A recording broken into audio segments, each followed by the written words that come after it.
Hello and welcome. My name is Marc Blatstein, the physician founder of Physician Pre-Sentence Report Service. This YouTube is going to be about guarantees and promises, and that before, no attorney, no consultant, no one can make any guarantees to you regarding what any judge will do before they actually put pen to paper, nor what the Federal Bureau of Prisons will do once you get there. And what caused me to make this YouTube is that I was on a conference call the other day. They were great law firms, a couple great law firms, and they did a really great job. But there was one concern I had, and I'm going to address that today. And I addressed the same concern with two of the attorneys, and there were four attorneys. And this is the concern that I have, and that is that the client potentially had sentencing guideline of just a lot of years to be put in prison. And they got the prosecutor to agree to a sentence that would have departed below the guideline range. And all of a sudden, everybody was very relaxed, including, and the client was on the call. And I got nervous because it's not over till the fat lady sings, so to speak. And so what I'm going to share with you now is what I shared with them. So this is my website. You can always get in touch with me, Physician Pre-Sentence Report Service. Phone's around there someplace. But I'm going to come down here to the part that is important. And here it says, judges have been interviewed because they want to hear from you. The personal narrative, in other words, if in fact the attorneys and the prosecutor, everybody has an agreement. Still, this is before the pre-sentence interview has been done, and it's no time for the defendant to relax. It's just not, because there are too many balls in the air. And so I'm going to open this up in a moment. This is a great article, but the judges want to know that you accept responsibility, you have remorse for your actions. They want to know that they're not going to see you back in their courtroom. I learned that the hard way. I mean, I had a felony in 2006. I was grateful in 2010 to get my medical license back to practice again. But the judge did say he didn't want to see me back in his courtroom. I didn't know that meant that I couldn't appeal the indictment. I also didn't know that appealing the indictment really had no value. And I paid for it when I appealed the indictment, when I made that appeal. If there's if you're losing a professional license that you have, all this is important. And so I'm going to open this article up, and hopefully we'll be able to see it in somewhat detail. But it interviews, Alan Ellis is an attorney, and he interviewed, a dozen or so judges to get their opinion. And so don't believe me, which is what I shared with the attorneys, and I'm going to share it with you, what the judges want to know. In other words, if the defendant, or if you are lax in putting together all this information, which starts with your personal narrative before you get to the pre-sentence interview, then you're going to be lost. So here's the article. It was 2019. This is in 2017. It was a magazine article in the Federal Lawyer. But here we go. And so for most judges, there were key questions they wanted answered. They want to know if what have you done to demonstrate that you have remorse? Did you accept responsibility? Was this out of character? Why should they cut you a break? Here is allocution managers, Judge Levy in Maine. What's important is whether they're persuaded that the defendant is sincere, and that you demonstrate insight about what you did. Marc Bennett, who I have, he's being interviewed, and I have a YouTube of him interviewed on the website in Iowa, strongly believes in the allocution, and he likes to speak with, the defendant. He has a conversation. There's a judge here, Marcia Kreger in Colorado, that says that she's seen allocutions where the defendant has shown that he is sincere, thoughtful about what he is saying. It's important that the lawyer prepare his client for the allocution. In other words, if you're preparing for the allocution, the preparing steps is to write your personal narrative, if you will, before the pre-sentence interview, so that it is incorporated into the pre-sentence report. We have there's a judge, Jerome Simandel. The defendant needs to step up and take responsibility. They take it to heart. Allocutions can make or break what the judge is going to do. They may have an idea when they go to the bench what the sentence is going to impose, but they'll listen to the allocution. This is, the conversation between the defendant, which is you, and the judge. Judge Lawrence O'Neill in the Eastern District of California, there has to be some acknowledgement of what happens. It's a huge mistake not to take the opportunity to allocute. So where are you going to begin to, kind of get the insight of what you're going to say? It starts with drafting your own personal narrative. It's a very big thing. And you can find this article on my website. There's a Judge Brendar here. There's another, it's a judge here. It says if it sees a pre-sentence report saying the defendant, these are pet peeves of other judges. This is Judge John Adams. If they see a pre-sentence report where the defendant is spending a lot of money on luxuries, it doesn't look good. If you're driving around in a $900 a month car and you're not paying restitution, it doesn't look good. And so it's very important that you're paying attention, if you will, to the details.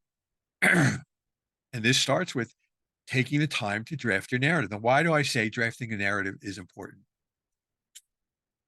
And all of this is part of the allocution with the judge, or the conversation. So I'm going to go over here, and this is a pre-sentence interview.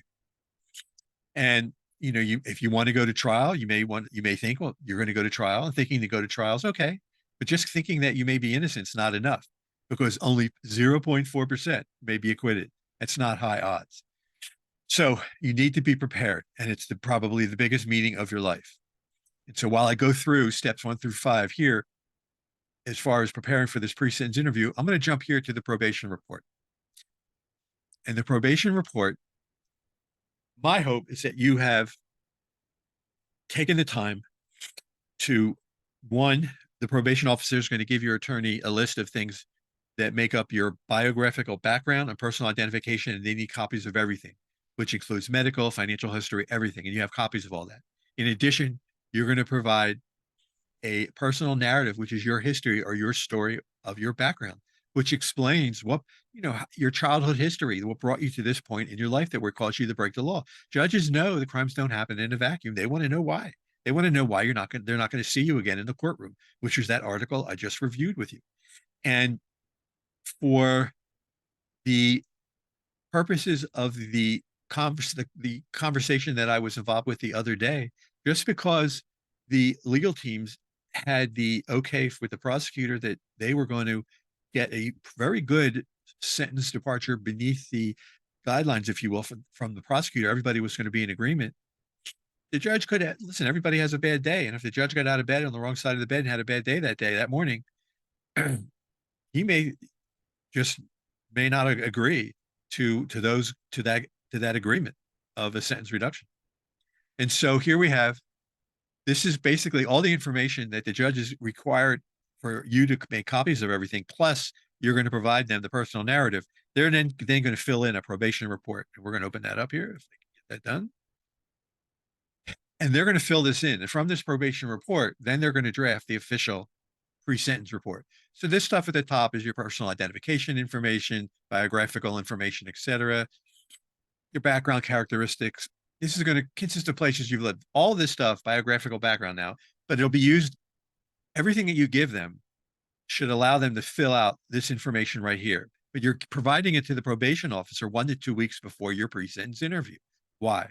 So that first of all, the probation officer will appreciate it because they are busy. They have no time. So that when they have a moment, they're able to fill this in. So by the time all of you meet for the actual interview, this will be filled in, and they will be able to casually get to speak with you personally, get to know who you are. And they will appreciate the fact that you came to this meeting prepared, and maybe will have a more positive viewpoint of who you are now, and possibly pass on a recommendation for a lesser sentence, maybe a placement request, possibly. We don't know. But it's a lot better than going into the pre-sentence interview and being rushed through this entire process. So you'll be able to give them, all this information now they will have available to them ahead of time. And you'll be able to, at the same time, you will have listed from childhood, you grew up and what your life was like. You had brothers, sisters, were your parents working? Were they not working? If it was a drug case, were your parents in and out of prison all the time, or no? Were you from a privileged home where only your father worked and your mother was a stay-at-home mom? All of that gets put into here. What was the family life like at home? But as you can see, where you're putting in the relationship between you and your siblings and your parents, these are the spots, and then they're going to be able to fill out this form with all of the information now that you will have provided. And so, were there health problems? Were your parents in and out of prison, or were both of your parents hardworking when you went to school in elementary school? Was there enough food for you to eat, or did you have to rely on food, from the elementary school and high school to eat there? Who did you spend, if it was a divorced household, who did you spend most of your time with? All of that goes into straight through. Did you go to college? High school? Did you go through and finish with your GED? Were you able to, did you work while you were in school? Or did you go straight through? Was it simple for you? Good grades, not good grades. As you grew up, were you married, domestic partner? Did you have a divorce? How many marriages did you have? Did you have children? Did you not have children? Who was in charge of making decisions? Was it a comfortable marriage still, or was it a domestic partner? Are you still together? Were you working? Was your partner working? What did you do? What kind of work did they do? Was anyone arrested before this? Was your first time? Were your parents ever arrested? Siblings? All of that information is in your personal narrative, much more organized than I'm explaining to you. But I want to give you the idea that everything needs to be complete, and a narrative is going to take you a long time to write. Your narrative is your autobiography or your brand. For example, Tesla's brand is SpaceX. Nike's is Just Do It. This is right now, your brand is just your indictment, and you need to change your indictment to a degree if you can. Is there a history of substance abuse? We're using drugs. Was your parent, did they use drugs? Siblings use drugs or no drugs, alcohol, what have you? Do you know who you may want to live with, or are you still, will you be living with that same person when you're released from prison? Children's names. Their parent, age of parent, are they in custody? Are they custody of your spouse or other person? Again, is there any spousal support? Are they in legal custody? Do you have visitation rights? Is there stepchildren? All of this you're weaving into your history as you've grown up from a child into what brought you to this point in your life where you broke the law. So it is your autobiography history. What impact has your behavior or this event had on others in your life? If you have children, how has it affected them? Your significant other, your spouse, your wife, your girlfriend, your parents. What are your future plans regarding family?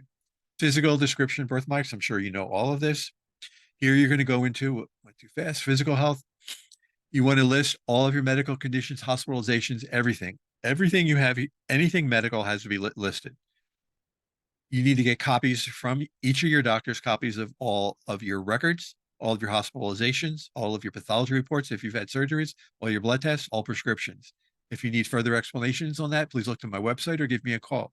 All prescriptions for all medications, all allergies for any kind of food, a list of all doctors' names and their contact name, address, phone number, website, and for what they are treating you for.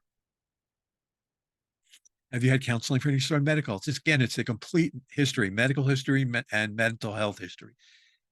If you've had any sort of mental or emotional problems, again, I'm showing you this probation report that they will fill in because I want to impress that the narrative has to be comprehensive, because you want nothing to be left out. Because once you surrender or are remanded to prison, you need this record as a baseline for yourself. If you've participated in any sort of counseling before, you want to have that, listed the dates. If you've learned anything from your counseling or treatment, if in fact any sort of legal or illegal drug or gambling contributed to your offense, in other words, alcohol, drugs, legal or illegal gambling, and on your own before your indictment or before your pre-sentence interview, and you started some sort of Alcoholics Anonymous, Narcotics Anonymous, Gamblers Anonymous, or some sort of psychiatric therapy on your own, then you want to include that. And then you also want to include documentation from whatever service or physician or whatever records that you can get to verify that you're either ongoing or that you've completed.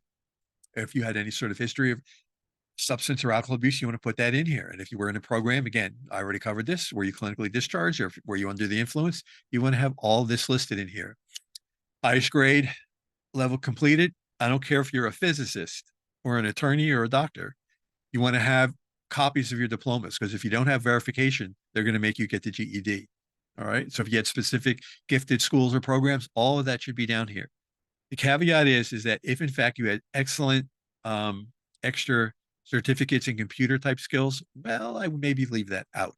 Whatever hobbies you had, identifying professional licenses. Here's where you can put in that if you had a professional license like I did, and I had to give my license up, if it's the only, if this was your skill, this is going to be a hardship. You want to go ahead and put that in here and identify it as such. What are your future educational goals? If you're in the military, branch of service, highest rank, etc., you want to have all this in here so that you're able to provide this information to the probation officer so they can fill it in. Employment, if you worked for yourself, for myself, I worked for myself since I opened my practice in 1985, then I was able to put that in here. You want to have name, address, employer. So they're going to go ahead and check. And having good employer references, judges like to see. And if in fact you have have an employer who is willing to say that they are willing to rehire you after you are released from prison, that's a great letter for you to keep. But they need to say that they know you have a problem, a legal issue, and they're still willing to rehire you. And